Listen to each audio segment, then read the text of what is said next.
Chapter 23, Benefits of Being an Octopus. Now that I know how long it takes me to walk home, me and my warm fireworks exploding insides to take a short detour up Route 14, where the family service is, because there's a question I need them to answer for me. I find the office in a building that used to be a house. The front part is an insurance company, but a sign leads me around the back. Once inside, I go up a few stairs to find a room with 3 desks squeezed in, surrounded by big, happy posters of kids. The woman at the closest desk looks up. Hi, how can I help you? Hi, I just want to make sure that my family is all up to date, with the forms we need to file for our electricity help. Did your power go off? Oh, it's on now. I just wanted to make sure that the last form was filled out correctly. She turns to her computer. It probably was if your power is turned on, but let me pull up your records. I give her my address and then wait, shifting between my feet as I stare at a poster offering free tax help to qualifying families. Maybe someday our family won't qualify for everything. Yep, looks like your form was turned in about a month ago and that it was filled out all correctly. Who turned in the form? Does it say? A Cara Albro. Is she your mom? It's like another burst of fireworks has gone off inside me. She sure is, I say. I don't walk the rest of the way home. I run. When I get there, Frank is in his usual spot, but now Lenny is there, sitting on the couch, surrounded by classifieds with the phone cradled on his shoulder and his ear. Are you still looking for someone to do deliveries, he asks. Nope. Okay then. He hangs up, swears, and then starts dialing the next number. My mom is home too, since Friday nights are the best tip night and always go to the more senior waitstaff. I watch her in the kitchen as she works on getting Hector's formula ready. Mom, I need to talk to you. Can't talk right now, Zoe. She starts shaking a bottle of formula. Maybe later.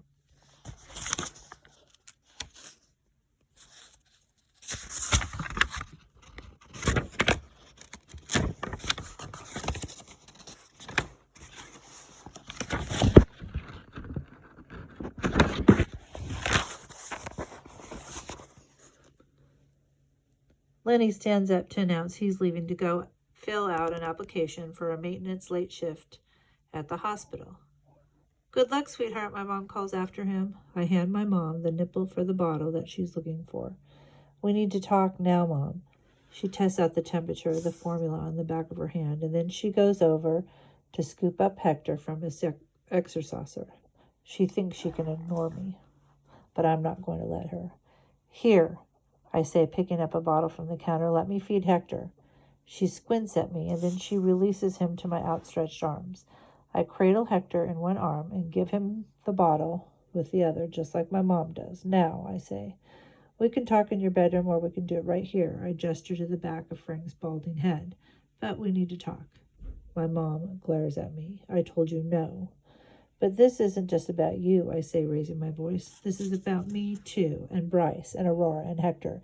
If you still claim to be our mom, then you better. Fine, she hisses, but keep your voice down. She spins around and walks into her bedroom, and I follow after her. As soon as I close the door behind us, I turn to face her. Lenny doesn't treat you right. You've got a lot of nerve bringing this up again, she says, her eyes narrowing. But you need to explain something to me that I don't understand. I step toward her. Why didn't you tell me the truth? You knew that Lenny never turned in that form on the power companies. You knew it wasn't your fault that the form hadn't been filled out wrong, because otherwise you wouldn't have gone and filled out another one and turned it in yourself. My mom glares at me and then looks away. I just figured it was worth a try. Did you even tell Lenny you filled it out fine? Does he even know how the power came back on?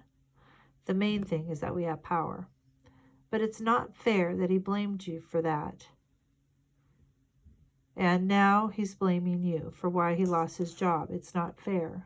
She shakes her head. I should have been paying attention to the gas gauge. I was so focused on getting that ground beef. I thought that it was going to fix things, but I just screwed things up more.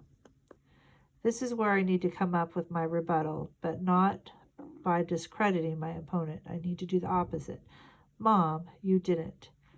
My job is to take care of you, she says without looking up, and I'm doing the best I can to make this work. This is our shot at a good life with a stable place to live that has heat and electricity and a kitchen with enough to eat. But Lenny isn't. He's just upset about losing his job. It'll be better once he gets back on his feet. And look, he's filling out a job application right now. He's doing the right things. The right things? Mom, he made it sound like you were the reason he lost his job. That's ridiculous. But it's like she didn't even hear me.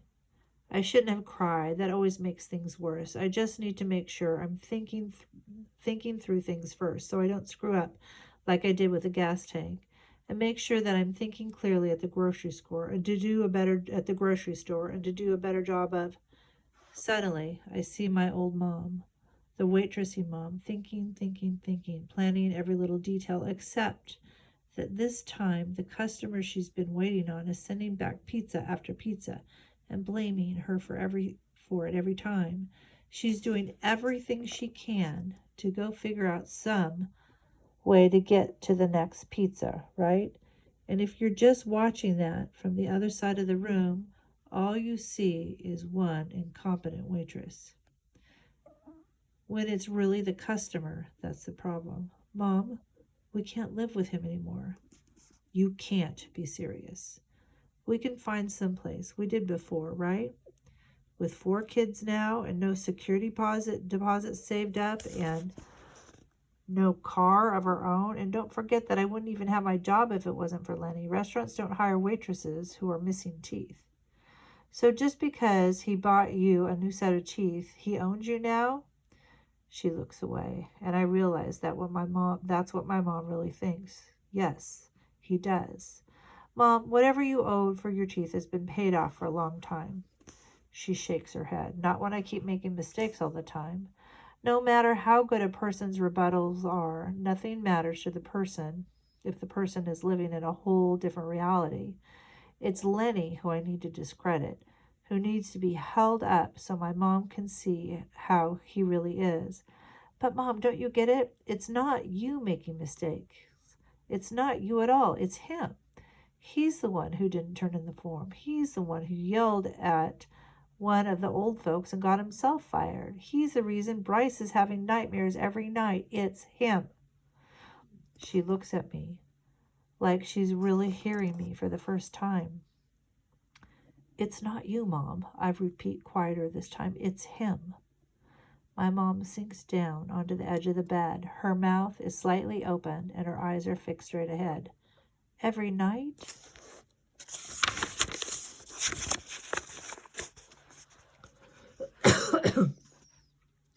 I nod.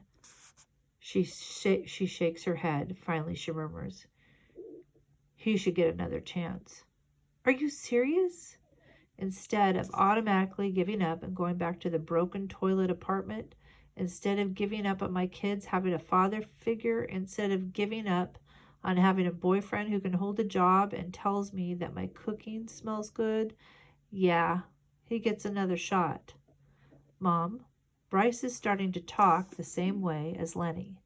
Is Lenny really the kind of person you want him looking up to? She purses her lips and closes her eyes. Hector starts crying. I look down to see that his bottle of formula isn't tipped back enough for him to get to the last drops. I quickly fix it, and he quiets down to start sucking again. My mom opens her eyes. You can't mention this to Bryce or Aurora. If they breathe one word of it to Lenny, she bites her lip and shakes her head. He should get another chance. When Lenny comes back home, he's all upbeat. Had a good chat with a manager and I got the job. That's great, my mom says. She's in the kitchen mixing up some meatloaf. Yeah, he was just a few years ahead of me back in high school. Knows a lot of the same people. Wow, Lenny, I'm so proud of you. And the pay is even better than it was at the nursing home. Things are all flowers and sunshine for the rest of the evening. Lenny even takes the meatloaf out of the oven for my mom and tussles Bryce's hair when Bryce shows up to get his plate of meatloaf. But I don't buy it. I don't believe in Lenny's good moods anymore. After I've gotten Bryce and Aurora into bed and told them a story, my mom and Lenny are cuddling up together on the couch, watching the dancing on Make It or Break It like they used to. After a while, Lenny heads for the bedroom and my mom silently scoops up Hector from his exerciser and follows behind. My mom might have said I'd regret it for the rest of my life if I spied on them again, but I'm pretty sure I'll regret it if I don't.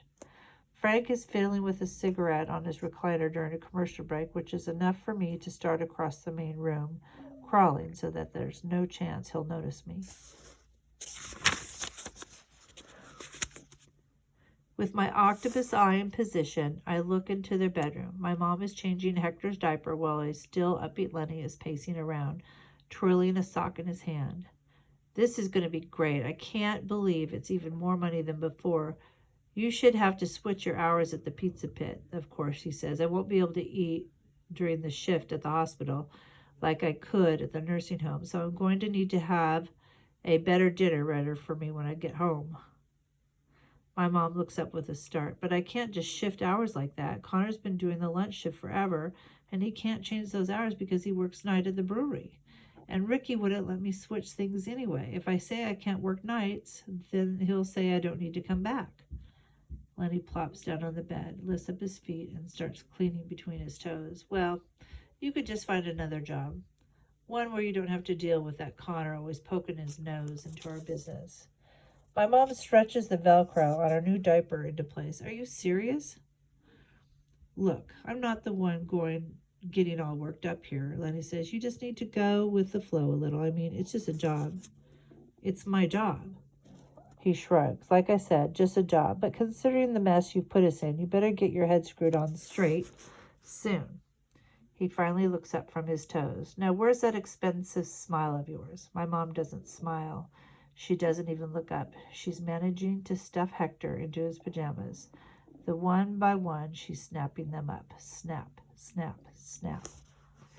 After she gets to the last one and moves Hector to his crib, she stands up straight and then walks out of the room. She blows past me and heads right to the bathroom. I scramble off the washing machine and knock on the door.